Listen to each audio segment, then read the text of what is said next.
तुम सबकी जिंदगी की सबसे नायाब पार्टी में तुम्हारा स्वागत है। शिखर अपने हाथ में माइक लिए चिल्लाता है।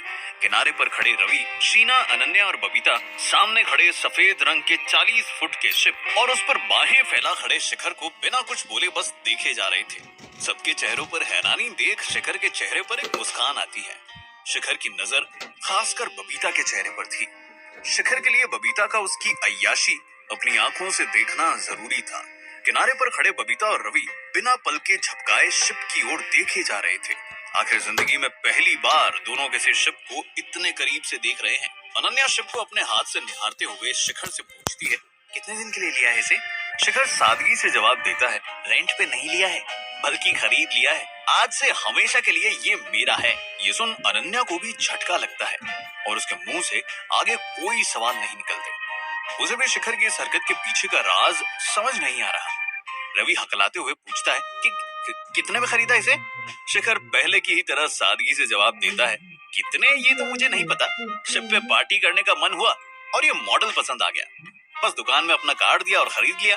ये सुन बबीता तुरंत अपना फोन निकाल कुछ टाइप करने लगती है। शिखर की नजर इस पर पड़ती है और वो मन ही मन हंसते हुए सोचता है, जरूर शुभचिंतक को संदेश भेज रही होगी। अभी तो इसके सामने मेरी अमीरी का दिखावा करना बाकी है। शिखर के इशारे पर सभी शिप के ऊपर चढ़ते हैं। वहां खड़े बाकी सभी शिप से काफी आलीशान था शिखर का शिप।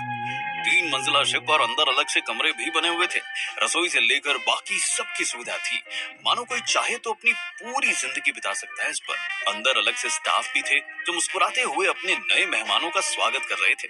इतना तो फिर भी ठीक, मगर जैसे ही सबसे ऊपर वाले मंजिल पर पहुंचते हैं अपनी जगह पर जम जाते हैं। रवि भी तुरंत अपने बाल और कपड़ों को ठीक करने लगता है, क्योंकि उनके सामने बैठे थे 2 ऐसे लोग जिन्हें देखकर एक ही नजर में प्यार हो जाए।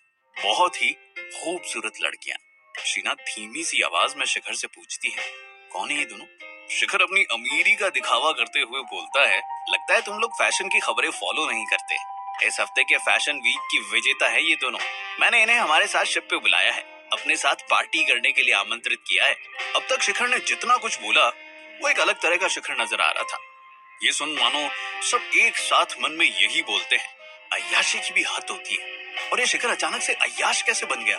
शिखर दोनों मॉडल से सबका परिचय करवाता है और तभी कप्तान इंजन शुरू करता है और शिखर की जिंदगी का सबसे आलीशान पार्टी का सफर शुरू होता है। सभी झूम रहे हैं तो कोई खाना खा रहा है। कुछ पल बाद शिखर जब शीना को अकेला पाता है तो उसके पास जाता है और उसे बोलता है, तुमने जो सुझाव दिया था उसके लिए शुक्रिया। ये सब उसी से इंस्पायर्ड होकर मैं कर रहा हूँ। इतना बोल शिखर वहां से चला जाता है कप्तान से मिलने। शीना को इस उलझन में छोड़ के आखिर उसके सुझाव का क्या मतलब निकाला शिखर ने। आंखों पे रंगीन चश्मा लगाए रवि नजरें चुराते हुए चुपके से मॉडल की तरफ ही देखे जा रहा था, जिनके साथ अनन्या बैठी गप्पे लड़ा रही थी। रवि बार बार अपने मन में यही सोच रहा था कि आखिर मॉडल से बात कैसे शुरू करूं, कहीं गंवार न समझ ले मुझे ये दोनों। एक काम करता हूँ, अनन्या से बात करना शुरू करता हूँ, फिर एक बार अच्छे से पहचान हो गई तो बातें अपने आप ही शुरू हो जाएंगी। अपनी हिम्मत जुटा खड़ा होने ही वाला था कि बबीता उसके पास आ जाती है। बबीता को देख वापस अपनी जगह पर बैठ जाता है रवि। बबीता हिचकिचाते हुए बोलती है, कुछ बात करनी है तुमसे। रवि के मन में ये सवाल उठता है कि आखिर मुझसे क्या बात करना चाहती है ये। आज से पहले तो कभी कोई बातें नहीं की, कहीं मुझे उन मॉडल्स की तरफ आकर्षित होता देख जलन तो नहीं हो रही इसे। रवि मन ही मन ये बातें सोचकर मुस्कुराने लगा। बबीता रवि का ख्वाब तोड़ते हुए बोलती है, ज्यादा मत सोचो, मुझे शिखर के बारे में बात करनी है। आखिर क्या हो गया उसे, अचानक से इतना कैसे बदल गया? बबीता की ये बात सुन रवि का दिल टूट सा गया, मगर बबीता सामने थी इसलिए बिना चेहरे से मुस्कान हटाए बोलता है, शिखर को समझाने का एक ही तरीका है, अगर वो खुद तुम्हें आकर सामने से बता दे, वरना सोचते ही रह जाओगे, क्योंकि शिखर भैया का दिमाग पढ़ नहीं पाओगी कभी। वहां से गुजर रही शीना भी इनकी इस बातचीत में शामिल होते हुए बोलती है, मैं भी तब से यही सोच रही हूँ, ऊपर से शिखर ने अभी जो बोला वो सुन मुझे और कुछ समझ नहीं आ रहा।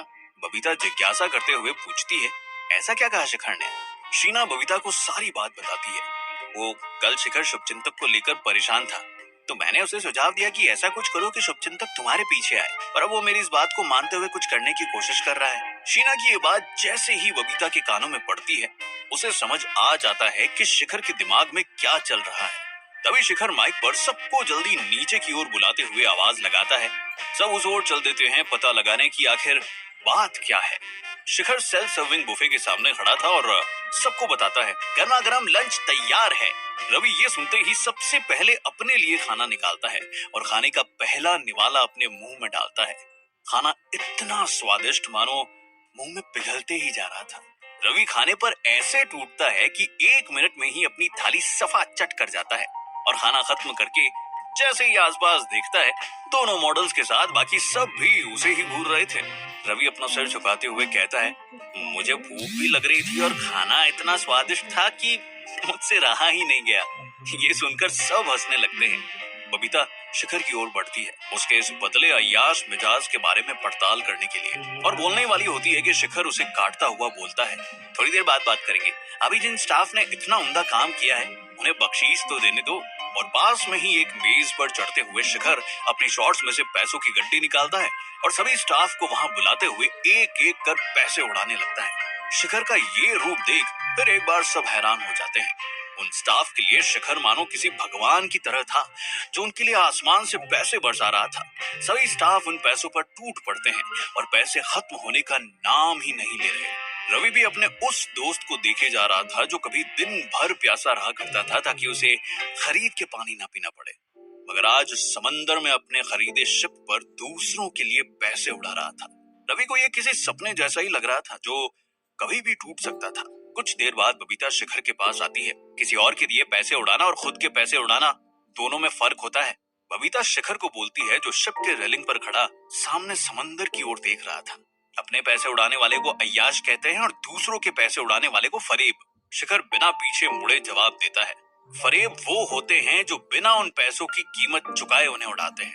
मैं दिन रात इन पैसों की कीमत चुका रहा हूँ। इन पैसों की वजह से मेरी आजादी, मेरा चैन छिन चुका है मुझसे। ये पैसे रात भर मुझे बेचैन जगाए रखते हैं। अब अगर इनमें से कुछ पैसे उड़ा भी दूं तो क्या हर्ज है इसमें। शिखर पलटकर बबीता की ओर देखता है। बबीता के पास उसके सवाल का कोई जवाब नहीं है। थोड़ी देर रुककर बबीता कहती है, मुझे पता है तुम ये क्यों कर रहे हो। शिखर बबीता की आंखों में आंखें डाले पूछता है, और तो क्या गलत कर रहा हूँ। इस बात का जवाब तुम भी जानते हो कि जल्द ही शुभचिंतक तुमसे मिल लेगा। बबीता जवाब देती है। शिखर मुस्कुराते हुए बोलता है, मुझे भी इसी बात का इंतजार है। मैं शुभचिंतक को बता रही हूँ तुम उन्हें सामने लाने के लिए क्या प्लान बना रहे हो। इतना बोल बबीता तुरंत अपना फोन निकालती है और शुभचिंतक को फोन लगाती है। शिखर नहीं चाहता कि उसका ये प्लान शुभचिंतक के सामने आए, मगर फिर भी शिखर के चेहरे पर एक शिकन की रेखा नहीं है। वो बस बबीता की ओर देखे सही मौके का इंतजार कर रहा है। बबीता ने जैसे ही हेलो बोला, शिखर ने एक झटके में ही उसके हाथ से फोन छीन लिया और उसे समंदर में फेंक दिया। What the hell? बबीता चिल्ला पड़ती है। शिखर बड़े प्यार से उसे इतना ही बोलता है, हम छुट्टियां मनाने आए हैं तो छुट्टी मनाओ, मजे करो, ये बिना मतलब का टेंशन क्यों ले रही हो। बबीता कुछ बोलने ही वाली थी कि शिखर उसे काटते हुए अपनी बात जारी रखता है। रही बात शुभचिंतक को मेरे इस अय्याशी के बारे में बताने की, तो मैं खुद कर दूंगा। शिखर बबीता को अपने फोन में रिकॉर्ड किए उसके सारे फोटोज जो उसने पार्टी करते वक्त ले ली थी उसके कारनामे दिखाता है और एक एक कर सभी शुभचिंतक को भेज देता है। और इतना कहकर शिखर वहां से चला जाता है। मेरी अय्याशी के इन कारनामों को देख शुभचिंतक कोई न कोई प्रतिक्रिया तो जरूर देगा। अकेले में शिखर इसी सोच में खोया था कि रवि उसकी ओर भागते हुए आता है और कहता है, बबीता वापस जाने की बात कर रही है। शिखर ये सुन फौरन बबीता की ओर दौड़ पड़ता है। उसके मन में चल रहा था कि यहाँ जितनी भी अय्याशी करनी है मुझे, उसके लिए बबीता का यहाँ होना जरूरी है। अगर वो चली गई तो कोई मतलब ही नहीं होगा इस पार्टी का। शिखर जाकर देखता है बबीता अपना सामान बांध तैयार थी। शिखर बबीता को शांत करते हुए पूछता है, चारों तरफ समंदर है, यहाँ से कहाँ जाने का इरादा है तुम्हारा। बबीता तीखी आवाज में जवाब देती है, मैंने तुम्हारी मॉडल के फोन से एक पिकअप बोट मंगा लिया अपने लिए। थोड़ी देर में यहाँ से जा रही हूँ मैं। तुम्हारी जिंदगी की सबसे नायाब पार्टी होने वाली है आज रात यहाँ, और तुम उसे मिस कर वापस जाना चाहती हो। शिखर अपने मुंह का कोना सिकोड़ते हुए बबीता से पूछता है, तुम्हारी पार्टी तुम्हें ही मुबारक। ये बोलकर बबीता वहां से शिप के दरवाजे की ओर बढ़ जाती है।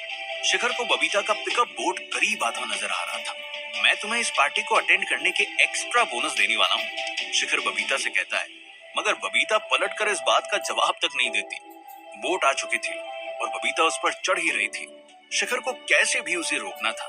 शिखर कहता है, आज अगर तुम यहाँ से चली गई तो ये समझ लेना कि तुम्हें काम से निकाल दिया गया है। बबीता जवाब देती है, मुझे काम पर शुभचिंतक ने नियुक्त किया है, काम से वही निकाल सकते हैं। शिखर हंसते हुए जवाब देता है, अगर तुम यहाँ से गई तो वो तुम्हें काम से निकालने वाले हैं। ये बात सुन बबीता मुड़कर शिखर की ओर देखती है। शिखर अपनी बात जारी रखते हुए बोलता है, मैं जहां तक अपने शुभचिंतक को जानता हूँ, उन्हें मेरी पल पल की खबर चाहिए होती है। अभी मैं इस शिप पार्टी में क्या क्या करने वाला हूँ, मैं उनके पैसों का इस्तेमाल कैसे कर रहा हूँ, जब ये सब पूछा जाएगा तुमसे यहाँ से जाने के बाद, तब क्या जवाब दोगी? जब तुम्हें बोला जाएगा कि तुम अकेली थी जो मुझ पर नजर रख सकती थी, फिर भी अपना काम भूलकर गुस्से में यहाँ से चली गई, क्या लगता है तब भी तुम्हें काम पर रखा जाएगा या मेरे कहने के मुताबिक निकाल दिया जाएगा? शिखर की इस बात ने बबीता के मन में एक शंका पैदा कर दी थी। कहीं शिखर की बात सच हो गई तो इतनी पैसे वाली नौकरी वापस जल्दी नहीं मिलने वाली। यही सोच बबीता बोट के ड्राइवर के कान में कुछ फुसफुसाती है और उसे थोड़े पैसे देकर वापस रवाना कर देती है। बबीता वापस शिप पर कदम रखती है। ये देख शिखर और रवि दोनों की जान में जान और चेहरे पर हंसी वापस आ जाती है। बबीता अंदर जाते हुए शिखर को बोलती है, मैंने यहाँ रुकने का फैसला किया, इसका मतलब ये नहीं है कि तुम जो चाहो वो करते रहोगे और मैं बस तमाशा देखते बैठी रहूंगी। इतना बोल बबीता अपना सामान रखने वापस अंदर चली जाती है। ये शिखर समझता क्या है अपने आप को? यही सोचते हुए बबीता शिप में अपने कमरे में इधर से उधर घूम रही थी। शिप में 3 कमरे थे, जिनमें से एक बबीता, शीना और अनन्या का था। शीना भी कमरे में आती है अपना कुछ सामान लेने और बबीता को ऐसे परेशान देखकर पूछती है, सब ठीक तो है ना? बबीता दिलासा देते हुए कहती है, हाँ, लेकिन शीना उसे बीच में ही रोकते हुए बोलती है, ये तो तुम्हें भी पता है कि शिखर ऐसा नहीं है, अभी किसी कश्मकश से गुजर रहा है, शायद इसी वजह से ऐसा व्यवहार कर रहा है। बबीता हामी भरते हुए वहां से जाने लगती है। फिर उसे टोकते हुए शीना बोलती है, वैसे चाहो तो मेरा फोन इस्तेमाल कर सकती हो तुम, अगर कभी कोई जरूरत हो तो। बबीता उसका शुक्रिया अदा कर वहां से निकल जाती है। तभी शीना के मोबाइल फोन की घंटी बजने लगती है। किसी अनजान नंबर से फोन आ रहा है। शीना जैसे ही फोन उठाती है तो दूसरी ओर से किसी औरत की आवाज आती है, जिसे सुन शीना शॉक्ड हो जाती है। उसकी सांसें मानो रुक जाती है। तभी पीछे से शिखर की आवाज आती है, शीना। शिखर उसी ओर बढ़ा चला आ रहा था। शीना ने दूसरी ओर मुंह किया हुआ है और यही सोच रही है, कहीं मेरे इस राज के बारे में शिखर को पता न लग जाए। क्या था शीना का ये राज जो वो शिखर से छिपाना चाहती थी? क्या होगी शुभ चिंतक की प्रतिक्रिया जब उसे शिखर के बारे में पता लगेगा? आगे जानने के लिए सुनते रहिए मिलियनेयर डिलीवरी बॉय।